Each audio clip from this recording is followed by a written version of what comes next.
for Taiko Masala Dojo. I'm Laura. I'm Yumi. I'm Giza. And this is No Taiko, No Life. And this week we're going to talk about music. Of course, taiko is music, but we were just thinking about where we really got started with music in our life. I personally grew up in a house where we had lots of music. There was country music. There were old show tunes. There were lots of records. The 45s and also the LPs. Yeah. And a lot of it we listened to comedy music, comedy routines. Oh, wow. So there was a lot of music in my house. And the first record I bought on my own, it always surprises people, but it was Johnny Cash at Fulton Prison. And it was $3 at Woolworth's. I remember it that day. So, and that scene was in the movie. Recently, I walked the line, and you could hear all of that stuff going on, and the guys in the audience yelling. They brought him water, and someone yelled, "Don't drink it!" But that was just the recording. But I just loved that music, that Dolly Parton, the old country music. You know, it just really had a feeling, that old Opry music, yeah. we call it, like Ozark Opry, which was kind of a smaller, grand old Opry. And that sound, the violin, the sort of twangy guitar, it reminded me of the chiari. There's like a sound that's very straight. It's not like the vibrato, and it goes right in here. So I love that music. What about you? I purchased my very first CD when I was, I think, 6th grade. And that was actually Louis Armstrong. Yeah. I was a weird kid, but I heard his voice on the radio, and it was shocking. I was like, who is this guy? And like, what is this voice? And I didn't think it's beautiful, but it was captivating. And then he started singing When You Wish Upon a Star. And I was like, oh my gosh, like it's like touching my soul. So I went to CD store and bought Disney songs by him. And I actually, when I moved to the US, I decided to take 10 CDs with me. And that one made it. So I actually have it with me still. But that was my very first CD. And I like, my taste of music is very eclectic. I listen some jazz, of course, like pop music, not much rock, but I used to love Bon Jovi. I went to some concerts. And then I like techno. I think beat, I think it links to taiko, but I like the beat. So more like instead of going deep in one genre, I kind of listen shallow and wide. So, how about you?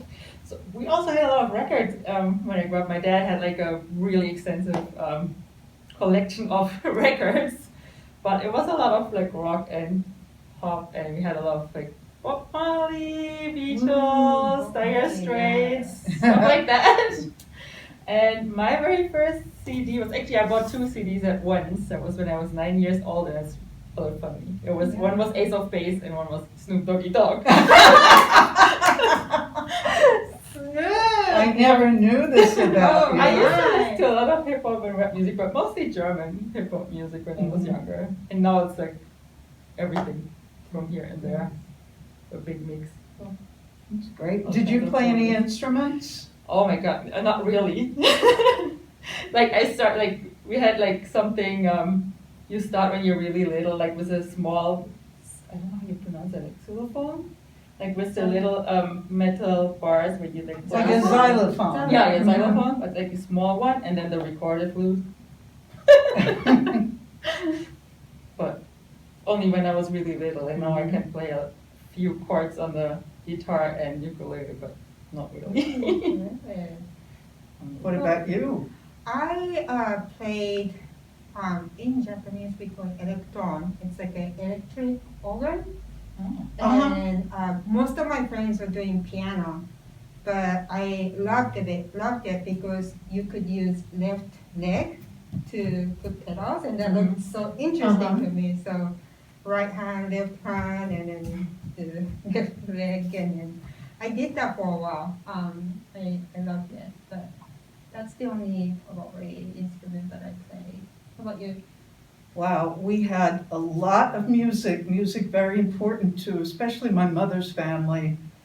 I remember going to, it was actually a memorial service for someone, and one of her cousins, just out of the blue, I don't even know where he got it, he gave me this little recorder.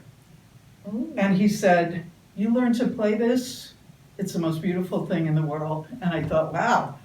And I had it for a while. I don't know that I learned to play it because it's a lot more, I guess, complicated than you would think. But my grandfather taught me how we had these willow branches. And the thing about willow is you can, if you cut a stick, you can push the wood out and you have the bark left.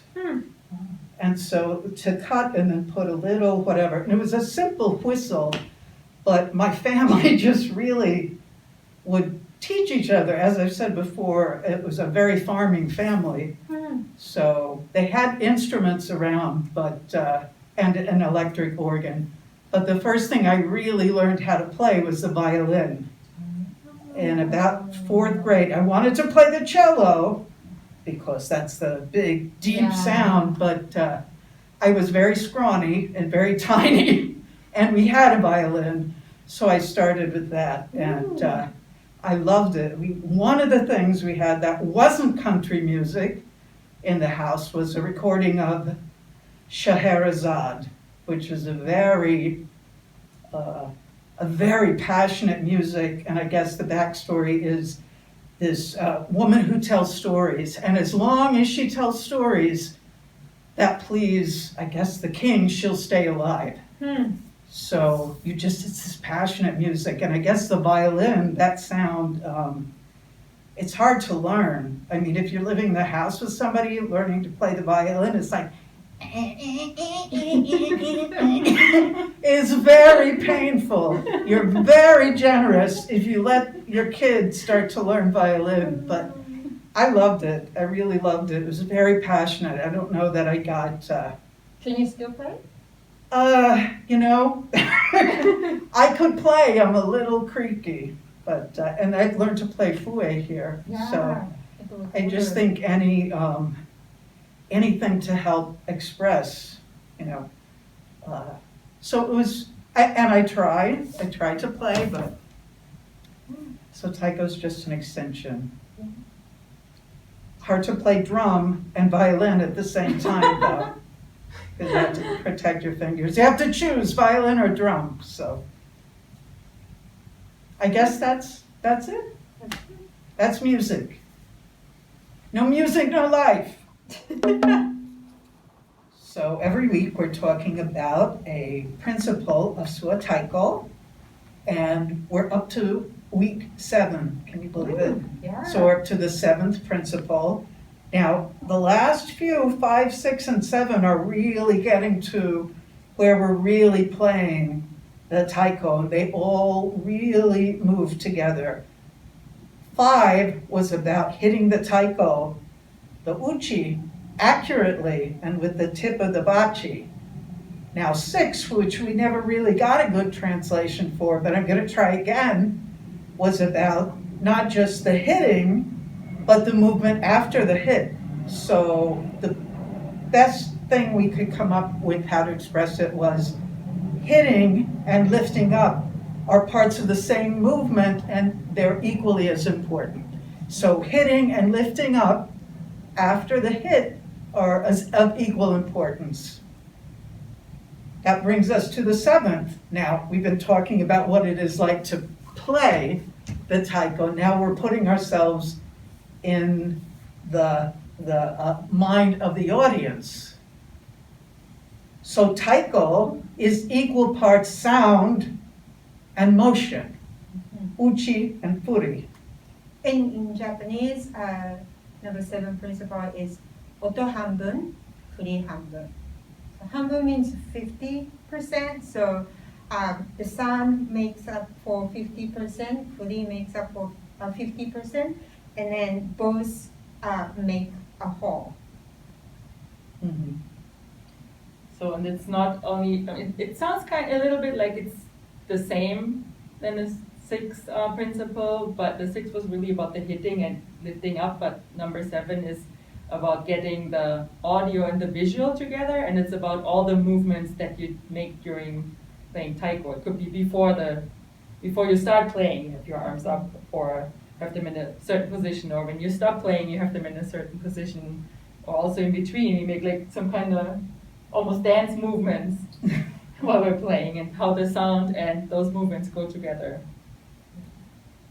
I think furi is so important because, like, whenever I buy like CDs of some taiko performers, I like it, but I don't have the same reaction as the one that I had when I actually watched the performance.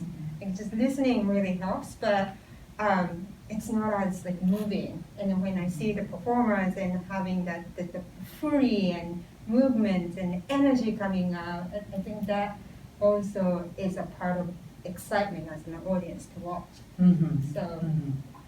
and I like watching you play because you have beautiful movement. I think it's coming. You did some dance in the past. Right? Some ballet. Ballet. Yeah. Don't ask me now to put on a tutu. But it really makes the performance whole, just not hitting, but just the split second of the movement, like your movement of fingers or you know, the position of your neck and all that. I think makes difference. Well, also, that movement when you're not hitting allows the sound of the drum to continue. Yeah. Because the drum keeps resonating while you're moving away from it. It's not just, it doesn't just make the sound when you hit the skin. Yeah. So it's really dancing with the music or approaching. I like certain groups I watch, and I just watch the way they even, what is it, mame, approach the drum, and it's very methodical and very dance-like, just like the principles we have, picking up the bachi and placing themselves physically, and this, even before you hit, that furi is just so engaging, it's mesmerizing to me. Yeah. So, And I think it's important to know the piece, because based on the piece, like some are very joyful, then your movement becomes more joyful. But like a ikazuchi is like a war, samurais are there. So when I see like sensei doing ikazuchi, it's like sensei's fury is like, oh my gosh, he's gonna kill me. That like very serious energy coming in, and I feel it from sensei's fury. So I think knowing the piece and almost like a play, I think getting into the character and then make the free from that character, I think makes performance much more interesting. It's hard to be shy and play taiko. You need to, I think we were talking about women, it's take your space, fill the space. Yeah. Around the taiko. It's very important. For a ham like me, it's very easy. I want all of the space.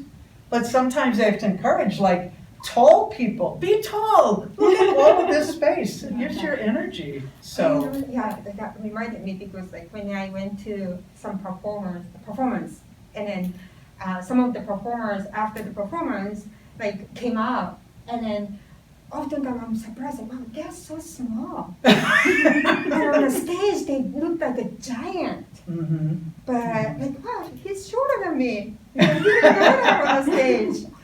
So that energy also, like I said, it's so important. Mm-hmm.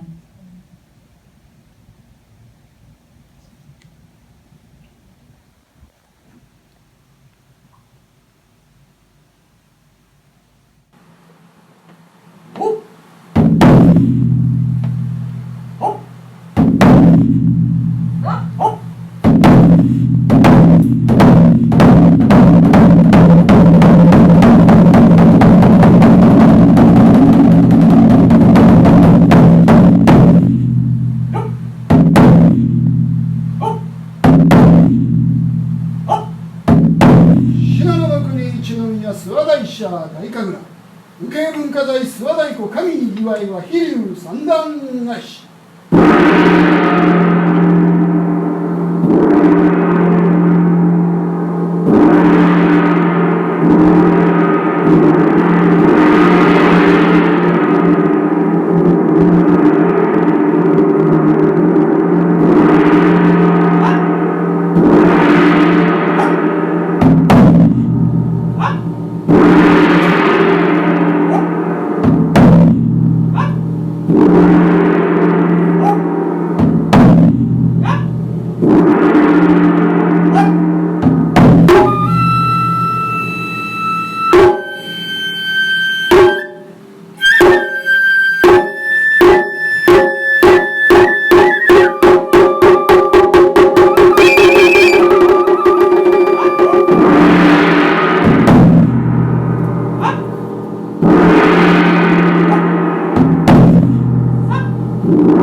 おーはいはい